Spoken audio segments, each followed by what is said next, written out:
Well guys, it finally happened. After, I think 3 years of riding various different e-bikes, a collective mileage of well over 15,000, I finally got pulled over by a cop the other day.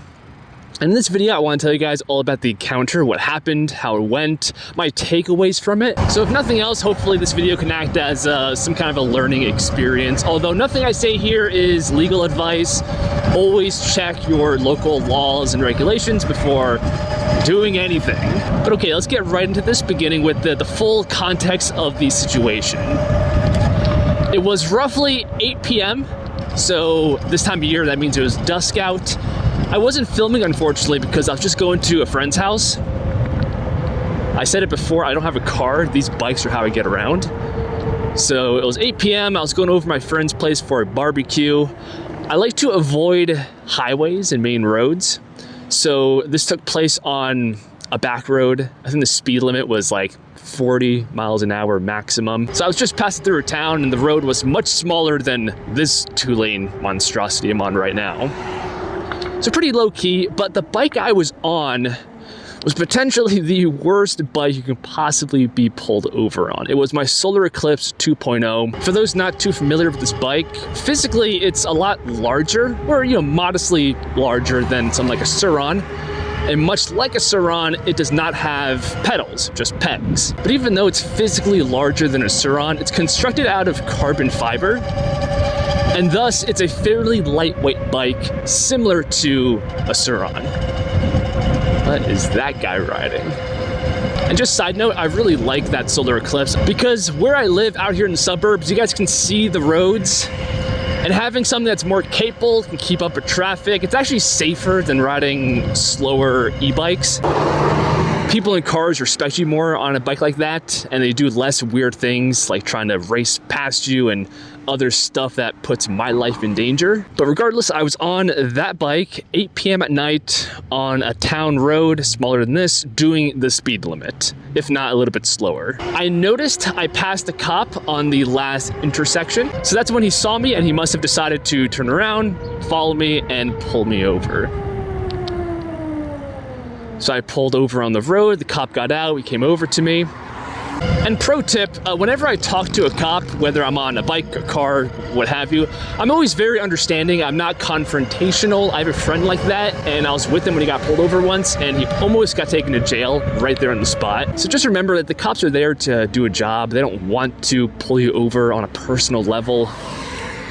They're just trying to keep the road safe, and I guess in my case, he saw a guy on a bike, he didn't know what it was, so he investigated.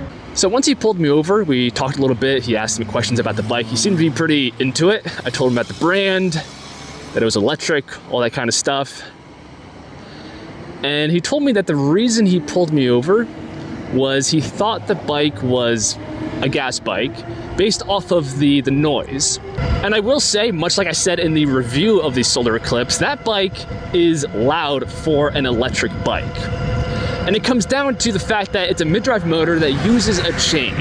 So there's a chain that's spinning around at high RPM and it makes a very loud noise. And that noise is the primary reason that I don't ride it in a lot of my videos. It's just difficult to hear me over the noise that bike produces. So I suppose when we initially passed on the road, he must have had his window down. He heard the loud noise the bike makes. And out of the mirror, he must have thought that I was riding a gas bike. But once he realized the bike was electric, the tone completely changed. He did ask what's the CC, which I think is the engine size. I really don't know much about motorcycle terminology. I had no idea what the equivalent was, but I said it's around 10 horsepower, which to my knowledge is true. And at that point, the interaction essentially came to a close. I think 10 horsepower was not very impressive to this cop. And he said to just, ride safe, have a good night. And I was on my way without any ticket or anything like that. All right, so my takeaways from this interaction, combined with my previous riding experience, leads me to two main things. One is that raw power really doesn't matter in practice. After all, there's really no way to tell if a bike is set to 750 watts or 5,000 watts. In fact, many bikes, this number is adjustable. For example, the bike that I'm on right now could be set to anything from 1 watt to like 4,500. What does matter is how you implement that power on the road. Remember, the main job of traffic police is to keep the road operating as it should and identify any potential threats to public safety. So ride with this in mind. Now, because in my area I do not have dedicated bike lanes, any kind of bike infrastructure, I discovered that the safest way for me to ride is to blend in with traffic. So this involves moving at the same speed, taking up a lane, stopping at traffic lights, using blinkers. All of this makes my riding more predictable and thus safer to me and everybody else. So in practice, it's not about power, but rather how you ride your bike.